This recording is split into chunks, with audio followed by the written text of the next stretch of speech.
Le réseau Cap sur le Rhône existe depuis environ 2006-2007. Il rassemble, alors on va voir petit à petit, mais des musées, des sites naturels et historiques, des territoires labellisés Pays d'art et d'histoire, également des partenaires économiques, comme des entreprises ou des chambres de commerce et d'industrie. Donc le dispositif valorise les richesses passées, présentes et à venir du Rhône et conçoit, développe des projets fédérateurs en mutualisant les moyens humains et financiers. Donc on a quand même beaucoup parlé de co-construction aujourd'hui. Et je vais vous mettre sur la page d'accueil. On va y arriver. Hein. Ouais. D'accord, merci. Et en partageant les connaissances et les compétences. Donc le principe, c'est bien cette diversité d'acteurs autour de ce fleuve qui nous rassemble tous dans ce vaste territoire qui est le territoire du Rhône. Donc les projets mettent en scène le Rhône, la Saône, la Via Rhôna, qui, peut-être en avez-vous entendu parler, est une véloroute qui longe le Rhône et qui le suit donc du Léman à la Méditerranée.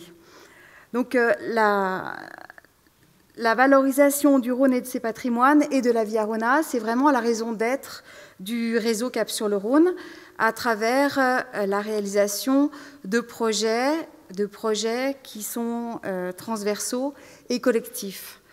Voilà, donc il y a une présentation là du réseau et différents projets qu'on a mis donc en bas plutôt, à savoir des projets de médiation, de mise en récit du fleuve. Là, on a travaillé sur un carnet de voyage et d'activités-jeux en direction des enfants. Et on a également une exposition dossier qui est présentée sur le site des visites d'accueil du Pont d'Avignon et également à la médiathèque de Montélimar actuellement. On a également réalisé un livre, un ouvrage collectif édité chez Actes Sud sur l'histoire de la navigation rhodanienne et également une carte qui a été diffusée en 30 000 exemplaires sur l'ensemble des partenaires. Et là, on voit bien les structures donc, qui longent le fleuve. Voilà. Donc les particularités du réseau, il faut préciser que, alors c'est pas très facile de vous parler en même temps que de surfer, mais voilà. Le réseau donc a été identifié par Rhône-Alpes Tourisme en 2014 comme étant un acteur opérationnel et facilitateur des relations entre la culture, le patrimoine et le tourisme. Et vraiment désigné comme un acteur visant à contribuer à qualifier la mise en tourisme de la Via Rhôna. Donc, les particularités du réseau, c'est également la diversité des acteurs et des partenaires et la mise en œuvre de projets variés qui, cependant, ont tous un lien qui est la mise en récit du fleuve Rhône. Voilà. Donc, le réseau est avant tout, porte un projet culturel, comme vous avez compris. Ça ne marche pas du tout. Et tout est bloqué. Donc, j'essaye peut-être la solution de rechange.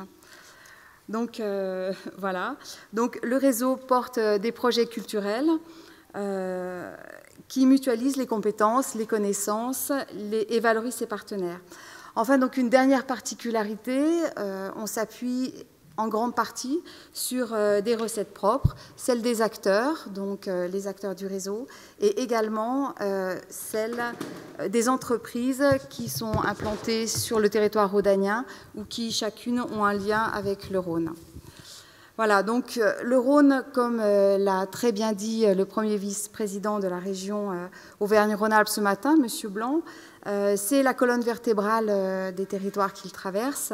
C'est un vecteur de développement. Et si nous sommes aujourd'hui ensemble au 18e Forum économique rhodanien, c'est bien parce que ce fleuve est la colonne vertébrale d'un vaste territoire qu'il offre une mosaïque de paysages, des Alpes jusqu'à la mer. Et en même temps, j'essaie de... Voilà, Non. Oui. Très bien.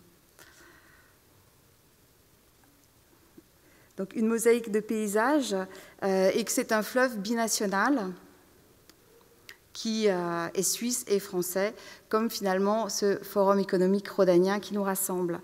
Donc c'est un vaste territoire à l'échelle de son bassin, c'est un producteur de ressources et un acteur du développement. J'imagine que vous le savez bien, vous qui êtes des acteurs de l'économie. Décidément, je ne peux pas avancer plus. Bon, on va trouver d'autres façons. Autour du Rhône, donc, se sont constitués des savoir-faire, des techniques, également des légendes, des croyances, des patrimoines. Et le Rhône a donc un rôle culturel fort dans les territoires qu'il traverse. Le réseau Cap sur le Rhône, par la diversité de ses acteurs et de ses partenaires, s'attache à restituer au public toute la complexité du fleuve, ce grand fleuve, le plus puissant des fleuves suisses et français. Donc c'est bien un projet culturel que nous portons, parce que, évidemment, nous croyons à l'importance de la culture, de la place de la culture dans la construction d'une identité territoriale et dans le processus d'appropriation du territoire par ses habitants et ses acteurs. Donc l'identité territoriale est un élément, est une des conditions, voire la première du développement territorial. Et la culture doit être un élément de structuration du territoire, un levier actif favorisant la création d'autres activités. C'est un moteur du développement local. La culture diffuse des symboles et présente une forte valeur en communication. Donc on retrouve par exemple dans certaines étiquettes du vin de la vallée du Rhône le pont d'Avignon par exemple, ou d'autres éléments historiques qui sont utilisés comme des marqueurs d'identité. Donc la culture et le territoire forment un binôme indivisible et originaire. Un territoire est à la fois un lieu social et sociétal et un lieu pour la production d'activités économiques, lesquelles sont influencées par la culture du territoire. Donc on est toujours sur des interactions. C'est bien le Rhône, en grande partie, qui façonne le territoire et son identité, et c'est bien ce sur quoi, dans le cadre du réseau Cap sur le Rhône, nous nous attachons à valoriser en développant des projets culturels, donc le dernier étant ce site Internet. On parle de culture, on parle de développement, de territoire, et donc forcément on parle d'économie. On considère pourtant encore souvent que la culture et l'économie constituent deux sphères séparées, sinon contraires.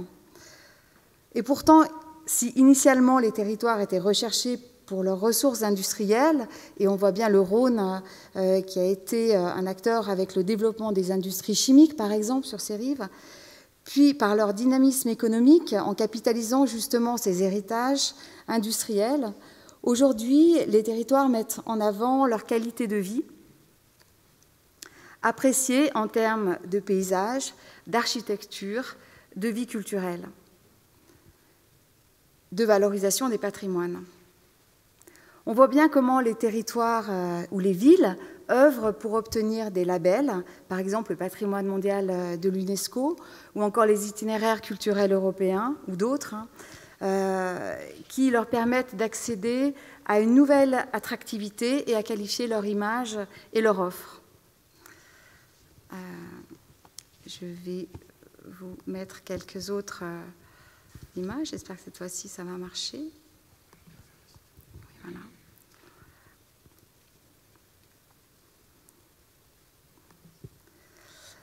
Donc la culture est bien constitutive du territoire, de son identité et de son développement. Et aujourd'hui, les entreprises sont sensibilisées à ce fait et incluent de plus en plus dans leur recherche d'implantation et pour leur image de marque une identification à un territoire ou à un élément positif et porteur de ce territoire.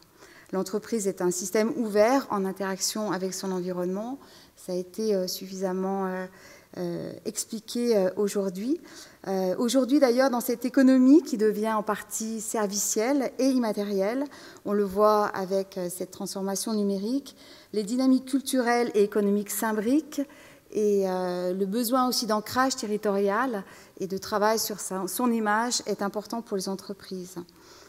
Bien intégrées dans leur territoire, donc les entreprises ont un rôle appelé à se renforcer dans un contexte de crise, de transformation digitale et d'évolution où il s'agit d'identifier de nouveaux relais de développement. Le Forum économique rhodanien illustre ces interactions et est un exemple fort de cette dynamique entre les entreprises, les territoires, et de ce lien développé entre le territoire identifié du Rhône et ses acteurs économiques, en offrant un temps de rencontres et d'échanges d'idées et de réalisations entre tous les acteurs de l'économie rhodanienne. Donc, c'est dans ce contexte que je remercie également, en tout cas Alain Palis, le président du Forum, et l'ensemble des organisateurs que je suis parmi vous pour vous présenter donc notre démarche de réseau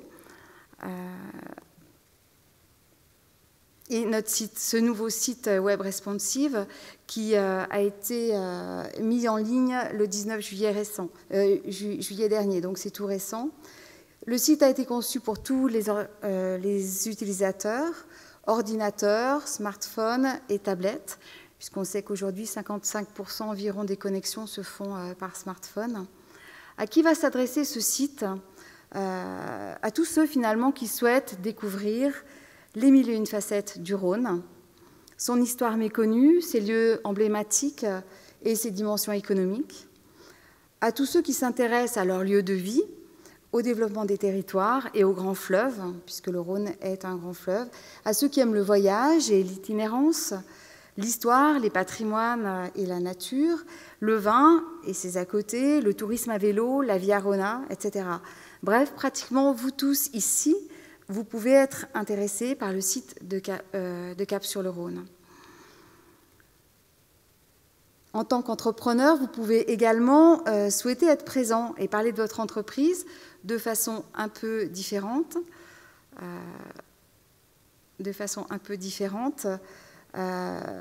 en témoigner de votre rapport au fleuve et replacer votre activité économique dans une histoire plus vaste, celle des territoires rhodaniens.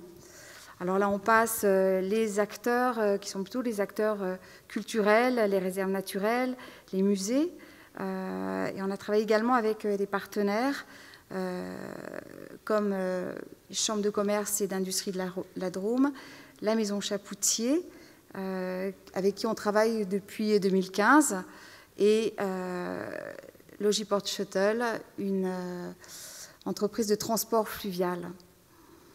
Donc le site a pour ambition d'être une vitrine numérique pour les acteurs rhodaniens et de diffuser des connaissances, de proposer aussi une forme d'animation des territoires. Évoquant les paysages, les usages, les héritages industriels, les enjeux contemporains, les territoires, les savoir-faire, les croyances, l'histoire, les coopérations, les cultures, les patrimoines, les échanges et les innovations, le site pourrait devenir une revue en ligne dédiée au Rhône et à ses acteurs, et reliant et mettant en perspective ces thématiques. Voilà. Donc, la conception de ce site a été soutenue par la région Provence-Alpes-Côte d'Azur, par également la Direction régionale des affaires culturelles Auvergne-Rhône-Alpes, donc le ministère de la Culture en région, et par les acteurs et les partenaires du réseau Cap-sur-le-Rhône. Pour continuer à développer ces projets, le réseau fait le pari, dans un contexte de moindre engagement des institutions publiques, de s'adresser aussi aux entreprises et de créer des partenariats permettant de développer et d'enrichir ce site Internet, et pourquoi pas d'autres projets. C'est pourquoi, dans le cadre de ce forum économique rhodanien, je vous invite à soutenir et participer au réseau Cap-sur-le-Rhône en étant par exemple présent sur le site, en présentant votre entreprise ou en accompagnant des projets pour que votre entreprise soit plus que jamais un acteur des territoires rhodaniens. Voilà, donc après cette belle journée, il vous restera une chose à faire, nous contacter pour réfléchir ensemble à développer de nouveaux partenariats autour du Rhône.